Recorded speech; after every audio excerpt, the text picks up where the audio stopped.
Bienvenue sur les news de Samir. Aujourd'hui, on va se rappeler un peu du passé. On va se rappeler du passé. On va parler un petit peu de la situation en Syrie avec la fin de Assad et la mise en avant de Jolani, le démocrate. L'homme de paix. Et donc on va voir un petit peu les réactions des gens, qu'est-ce qu'ils ont dit à l'époque, qu'est-ce qu'on dit maintenant, et ça va être intéressant. Donc je rappelle que Assad n'est certes pas un ange, mais il dirigeait la Syrie, un pays qui était développé, et ensuite on a financé des groupes terreaux qui, par la suite, Donald Trump a démantelé ces groupes terreaux et en montrant que, en fait, c'était les États-Unis, c'était la gouvernance, l'État profond, Kamala Harris, la pro-palestinienne, qui finançait ces groupes terreaux, Daesh, Qaïda, toute cette clique, pour déstabiliser les pays autour d'Amisraël. Bon, ça c'est une chose. Et donc, Assad va se faire déstabiliser et son pays va être conquis par des terreaux. À ce moment-là, je m'en rappelle, moi j'ai dénoncé cet état de fait, l'Europe a applaudi, Macron a applaudi, tous les partis ont applaudi, Netanyahou a applaudi, Rima Hassan a applaudi. Et donc je vais vous rappeler, je vais vous montrer les éléments, et moi je vous avais dit que c'était problématique tout ça. On m'a dit non Samir, tu n'es pas un vrai pro-palestinien, Rima Hassan a dit qu'il fallait applaudir. D'accord. Quand je leur disais oui, mais Netanyahou aussi vous dit qu'il faut applaudir. Vous m'avez dit et alors ? Il est plus pro-palestinien que toi. D'accord. Bon, on va revenir là-dessus. Nous avons Donald Trump qui déjà 2015 dénonçait. C'est pour vous montrer que Donald Trump pense plus à l'intérêt, à la paix au Moyen-Orient que tous ceux qui se disaient pro-palestiniens et qui soutenaient Rima Hassan et qui ont fêté la fin d'Assad. Ça, c'est les faits. C'est-à-dire, je sais que ça ne vous n'aimez pas ce qu'on vous dit, mais c'est la réalité. Et pour ça, on va faire je vais vous montrer les tweets parce qu'ils sont conservés. Nous avons Emmanuel Macron qui a appelé cet extrémiste, ce terreau de Jolani. Ce terreau de Jolani, ça s'appelle, ça discute. Donc en fait, encore une fois, je le répète, il y a un axe du bien, il y a un axe du mal. Ne croyez pas que l'axe du bien, c'est la gauche contre la droite. La gauche et la droite sont unies. C'est l'Occident qui est en train de s'effondrer avec les terreaux. Ce sont les mêmes, c'est-à-dire que les Jolani comme les Macron, ce sont les mêmes. Ce sont des groupes, des extrémistes qui veulent la destruction des nations. Bref, avant de démarrer la vidéo, je vous invite à vous abonner, laisser un commentaire, un like pour le référencement. N'hésitez pas à faire un don sur Tipeee, 1 ou 2 euros si vous étiez 1000 à le faire. Voilà, le problème, c'est que je ne fais pas le buzz pour dire des trucs comme ça. Bon, bref. On va aller un petit peu en vrac, si vous voulez bien. Rima Hassan. Le 8 décembre 2024, la chute du régime d'Assad marque une nouvelle page pour le peuple syrien, dont la révolution a été confisquée par les puissances régionales et occidentales. Cet avenir politique se dessine, aussi incertain soit-il à l'heure actuelle. Nous oblige après 14 années de dictature et d'impasse qui ont sacrifié la vie de millions de civils syriens,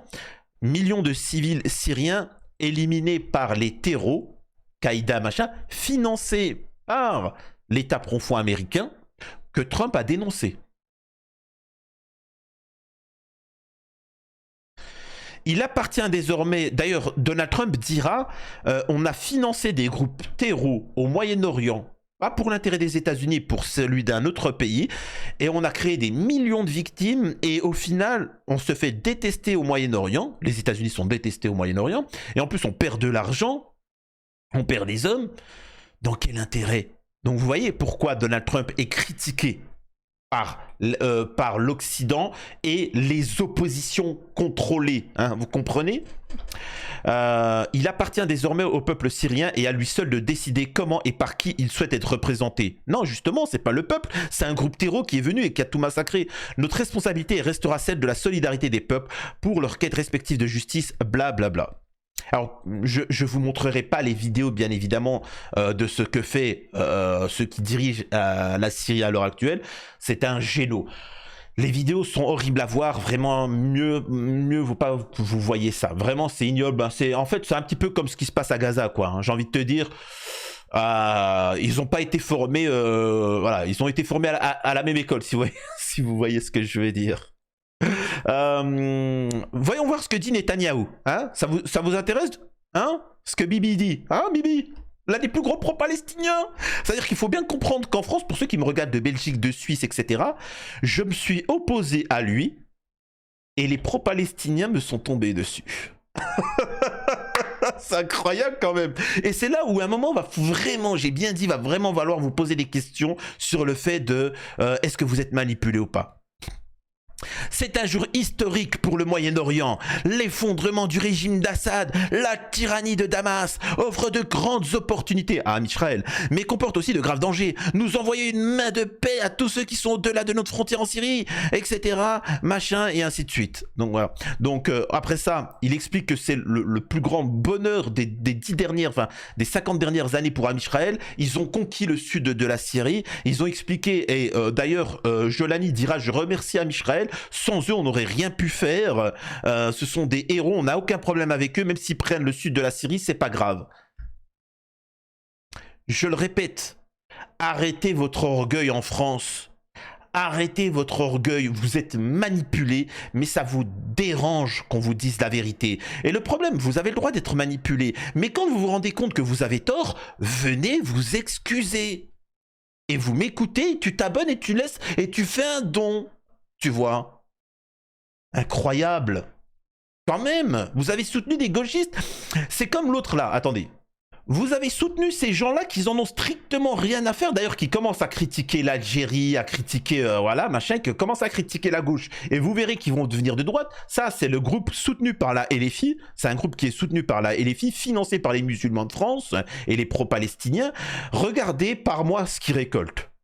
17 000 balles. Voilà, parce que là où quand moi je vous dis, si vous étiez ne serait-ce que 1000 ou 2000 à donner 2 euros, ça serait quand même conséquent.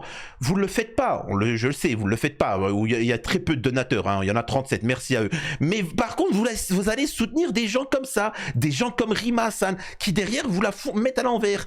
Parce que derrière, il vous fait du divertissement. Il joue sur les émotions. Non, vous êtes manipulé. Je le répète, vous êtes manipulé. Et c'est pour ça qu'il vous amène à détester Trump qui appelle à la paix. C'est-à-dire que les pro-palestiniens détestent Trump qui a fait le cessez-le-feu en Palestine.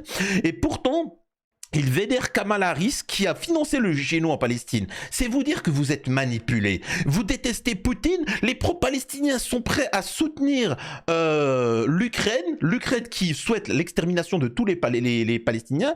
Vous êtes prêts à donner votre vie, à rentrer en conflit pour combattre Poutine. Poutine soutient la Palestine. Vous êtes manipulé. Tu vois. Vous êtes prêts à gauche à déferler sur l'Algérie parce qu'ils soutiennent la Palestine. Remettez-vous en question s'il vous plaît. Il y a un axe du bien, il y a un axe du mal. Voilà. Je répéterai toujours cette phrase. Pour moi, il y a 10% de gens éveillés et 90% de moutons. Dans ceux qui sont éveillés, il y a 5% de gens bons et 5% de gens mauvais. Voilà. Donc voilà. Jean-Noël Barrot, les exactions perpétrées contre les civils en Syrie sont inacceptables. La protection des populations doit être garantie. Il ne peut y avoir d'impunité. Donc là, comme il dit lui, vous vous êtes rendu complice d'Al-Joulani, un terreau notoire que vous avez contribué à réhabiliter aux côtés de votre collègue allemande lors d'une visite à Damas. Ce qui déroule aujourd'hui en Syrie était prévisible. Par contre, derrière, il faut lutter contre l'Algérie. Alors que le problème, c'est pas les génocides qui en cours. Le problème, la dictature, c'est l'Algérie. Hein, c'est l'Algérie le problème. On ne discute pas avec l'Algérie. L'ennemi, c'est l'Algérie. C'est pas Jolani. Parce qu'on l'accueille, on fait du bien. C'est quand même incroyable cette histoire. Tu vois, c'est quand même phénoménal. Vous en conviendrez. Nous avons Meilleur Habib, l'ami de. Le problème, c'est que j'ai remarqué en fait, souvent les Franco-Algériens, les musulmans de France, n'ont pas les capacités cognitives ou ne s'intéressent pas à avoir un avis politique ou à déterminer le vrai du faux. Et en fait, vous savez ce qu'ils font ? Ils écoutent ce que dit Meilleur Habib et ils disent l'inverse. Meilleur Habib, il dit Free Palestine, ils vont dire quoi ? Non, on n'est pas pour la liberté de la Palestine. Ils vont faire que en opposition, tu vois. C'est tout. C'est comme ça. Ils savent pas. Il n'y a pas de réflexion. Rima Hassan dit ouais, faut qu'il dégage Assad. Ils vont dire ah, faut qu'il dégage Assad. Et toi, quand tu dis non, il faut pas, c'est attention, il y a des problématiques, bah tout de suite, tu es classé comme sionnard. Moi, je suis l'un des plus gros sionistes, apparemment, selon les Free Palestine. Tu vois. Pourtant, j'ai appelé au soutien de la Palestine et tout ça, mais ça ne marche pas, parce que j'ai osé émettre un avis différent de Rima Hassan. Parce que voilà, les gens ne regardent pas. Là, il sait très bien, il a soutenu, ils sont à l'origine de la déstabilisation de la Syrie, mais ils essayent de mettre ça encore dans le dos des musulmans. En Syrie, les islamistes ont au pouvoir, massacrent les alaouites et les chrétiens. Des femmes bip, des centaines de civils massacrés, etc. Machin. Donc voilà. Par contre, ils disent une vérité. Où sont les panneaux Guiraud, Caron, Rima Hassan et toute la clique de gauchistes, machin, etc. Donc voilà. Donc en soi, il a raison, mais il ne montre pas les tweets de son ami, comment on appelle ça, de son ami Netanyahou, hein. Ça, faut bien le comprendre. Il met pas le tweet de son ami Netanyahou. Donc, je pourrais vous remontrer les tweets de Meir Habib qui critiquent Assad. Ensuite, en fait, ça vous montre l'hypocrisie. Lundi, ils sont de cet avis-là, mardi, ils sont d'un autre avis, et ainsi de suite. Mais je considère que tous ceux qui sont idiots m'ont déjà boycotté. Et là, ceux qui me regardent sont des gens qui sont cultivés et qui sont déjà au courant. Donc voilà, je vais pas y revenir. Le leader syrien Jolani a eu un entretien téléphonique avec le président français Emmanuel Macron. Jolani a remercié Macron pour son soutien aux Syriens au cours des 14 dernières années. Macron est devenu le premier président d'un membre permanent du Conseil de sécurité de l'ONU à avoir eu un entretien téléphonique avec Jolani. Par contre, l'ennemi, c'est l'Algérie. Nous avons Jean-Michel Apathy qui t'explique que c'est une dictature et en tant que tel, il faut libérer le peuple algérien. Avec la guerre. Voilà. C'est pas phénoménal, c'est phénoménal tout ça. Hein. C'est comme incroyable. Nous avons ici Donald Trump. Regardez ce qu'il dit. Je rappelle que si Donald Trump n'avait pas été président, avec Kamala Harris et Biden, pour ceux qui ont oublié, hein, parce que ça date d'il y a quelques semaines, hein, quelques mois, Am Israël voulait la ère avec l'Iran. On se préparait à la ère avec l'Iran, hein, pour ceux qui ne le savent pas, ceux qui ont déjà oublié. Heureusement que Trump est arrivé au pouvoir et qui a calmé le jeu. Regardez ce que dit Trump. Il y a deux façons de gérer l'Iran. Soit on fait la ère, soit on fait du business, on fait de l'économie. On fait des accords. Moi, je préfère conclure un accord, les enfants. Moi, je préfère la paix. Car je cherche pas à faire du mal à l'Iran. Vous m'avez entendu? Je ne cherche pas à faire du mal à l'Iran. Hein? Tu vois, hey, oh, les pro-palestiniens! Oh! Hey, Free Palestine! Tu vois, incroyable. Ce sont des gens formidables. Je connais tellement d'Iraniens dans ce pays. Bah pas les dirigeants, non, pas leurs dirigeants, le peuple, des gens, voilà, qui sont pas mauvais. Le peuple iranien est un peuple formidable, mais ils ont un régime dur et... Bon voilà, bon bref, en résumé, il est en train de dire, ouais bon, voilà, il fait de la politique, il est en train de dire, oui bon certes, le gouvernement c'est pas top, mais je suis contre la ère, je suis pour la paix, je suis pour qu'on discute, et plutôt qu'on rentre... Il a dit la même chose avec la Corée du Nord. Il a dit la même chose avec la Corée du Nord. Il a dit la Corée du Nord, je vais tout détruire, je vais envoyer des missiles, machin, on va tous les défoncer. Ensuite, il a dit quoi? Oh, j'y vais. Il est parti là-bas, il a serré des mains, et il est parti, il a fait des accords de paix avec la Corée du Nord. Il leur a dit, écoutez, calmez-vous au niveau de l'armement, arrêtez de menacer autour de vous et vous inquiétez pas, on va faire de la paix, on va faire du business, on va se taper un bon petit verre de Selecto, tu vois, une pâte à tartiner El Morgen, tu vois, on va se faire du truc comme ça et on va se taper un bon petit film avec le président Tebboune et on va kiffer, tu vois, et on va se marrer d'Emmanuel Macron et de Netanyahou, ok, tu vois. Donc c'est comme ça qu'il a fait. Et là, il fait pareil avec l'Iran. Il veut la paix avec l'Iran. Il veut aider le Hamas. Il discute directement avec le Hamas. Là où Am Israël, ils sont pas contents. Comment ça se fait que tu discutes avec le Hamas? T'as pas de conseil à me donner, toi. Ok? Tu restes à ta place. Hein? Tu te calmes. C'est ça, Donald Trump. Trump, il ne soutient pas Jolani. Là où Netanyahou a soutenu Jolani, Trump dénonce Jolani. Vous voyez? Est-ce que vous arrivez à comprendre un petit peu ce qu'il en est? Hein? C'est quand même particulier. Donald Trump, il en a rien à battre de Zelensky. Zelensky est pour la destruction de tous les Palestiniens. Réfléchissez, s'il vous plaît. Je vous jure que c'est pas... Je sais que quand tu as souvent été dans le noir et d'un seul coup, la lumière... tu vois la lumière, ça brûle. Ça brûle les yeux, ça fait mal. Mais je vous assure que c'est pour votre bien-être. C'est votre bien-être. La lumière, c'est pas votre ennemi. Alors certes, ça peut vous brûler au début pendant un certain temps, mais après, vous allez vous y habituer. Vous allez voir, c'est bien mieux que de vivre dans le noir total. Donc, s'il vous plaît, je sais que mes vidéos peuvent vous agacer pour certains, mais je vous assure que derrière, il est dans l'intérêt de, tout du moins, des gens honnêtes et pas de l'état profond. Là, il y a une journaliste qui lui dit « Ouais, mais vous n'avez pas le même traitement avec Am Israël, la Palestine et l'Ukraine. »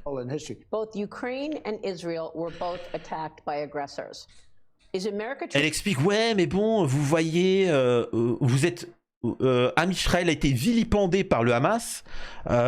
Bon, c'est faux, mais ils ont été vilipendés alors que l'Ukraine aussi. Et pourtant, vous êtes beaucoup plus dur avec l'Ukraine qu'avec le Hamas. » Regardez ce qu'il va dire. Treating both countries similarly, are they treating the aggressors similarly? I think so. Look, are you favoring one over the other? They're very different places. Ce sont des endroits très différents, très différents. Il s'agit de niveaux de puissance ultra différentes. En résumé, ce qu'il est en train de dire, c'est que, c'est ça qu'il veut dire, hein, certains vont pas comprendre, mais il est en train de dire que les lobbies sont différents. J'ai plus les mains libres avec l'Ukraine et avec la Russie qu'avec Am Israël. Il y a un lobby, il y a un état profond qui m'empêche d'agir et j'essaye de détruire cet état profond et avoir plus de liberté d'action. Voilà ce qu'est en train de dire Donald J. Trump. Ok? C'est quand même phénoménal. Et maintenant, regardez ce que disait Donald J. Trump, mon pote Trumpy, tu vois. D'ailleurs, il m'a envoyé un message. Il m'a dit qu'il faut absolument que vous vous abonniez, que sur les réseaux sociaux, vous partagez mes vidéos. Au fait, au petit passage, pour ceux qui veulent faire des vidéos short de moi, hein, des petites vidéos comme ça d'une minute, etc., parfois je le fais, vous avez le droit de le faire. Vous avez le droit dans toutes mes vidéos de faire des petites vidéos comme ça. Parfois même certains qui le font, je le partage sur mes réseaux sociaux. Donc vous avez le droit de faire des shorts d'une minute, moi en train de dire ceci ou cela, ou peu importe, hein, etc. sur mes vidéos. Donc voilà, pour l'instant je n'ai pas la capacité de le faire tout le temps, donc faites-le. Mais voilà, je vous en donne l'autorisation pour le moment, donc n'hésitez pas pour ceux qui veulent le faire, ceux qui veulent faire un résumé de mes vidéos d'analyse sur les réseaux sociaux, parce que c'est vrai que je blablate beaucoup. Je suis en train de blablater, je suis en train de vous embêter, j'arrête. Bon, allez, je démarre. Regardez ce que disait Donald J. Trump. J'ai donc observé Assad. Attends, j'ai observé Assad. J'ai un peu regardé de l'autre côté. Le problème, c'est l'autre côté. Nous n'avons aucune idée de qui ils sont, tu vois. C'est-à-dire que si on élimine Assad, voilà quoi. On a des groupes terreaux en face des enfants. Je me demande s'il vaut mieux Assad, alors que ceux qui sont en face, on ne sait pas c'est qui. Alors maintenant, Donald Trump, il sait c'est qui. C'est l'État profond, financé par Biden et cavalerie pro-palestinienne, et par Netanyahou. Voilà. Nous leur donnons des armes, on les soutient, on leur envoie de l'argent, des munitions. Nous leur donnons tout. On n'a aucune idée au final de qui ils sont réellement. Je veux dire, c'est peut-être pire que Assad. Alors on fait quoi? Pourquoi on est impliqué? Moi, Donald J. Trump, je veux savoir pourquoi on est impliqué dans cette affaire. Quel est l'intérêt pour nous de soutenir ça? Il est où le terrain américain? On doit se débarrasser des terreaux, nous. C'est très important. Mais je regarde Assad et Assad, pour moi, semble meilleur que les terreaux.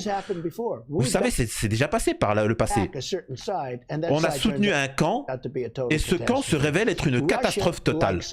La Russie aime Assad apparemment beaucoup. Laissons-les se préoccuper des terreaux. Laissons-les se battre. Oh, excusez-moi là. Oh là là, le son là, il m'a déchiré l'oreille. Donc voilà. Donc voilà ce qu'il en est. Encore une fois, la cohérence. Vous suivez des gens qui se trompent, qui disent des trucs. Mais moi, ce que je vous dis, c'est qu'ils ne se trompent pas. Là où moi, j'ai toujours été cohérent et je me suis jamais trompé. Donc tu t'abonnes et tu fais un petit don comme Donald J. Trump, il a dit. Hein. Il a dit abonnez-vous, faites un petit don sur la chaîne de Samir. À la prochaine sur les news de Samir.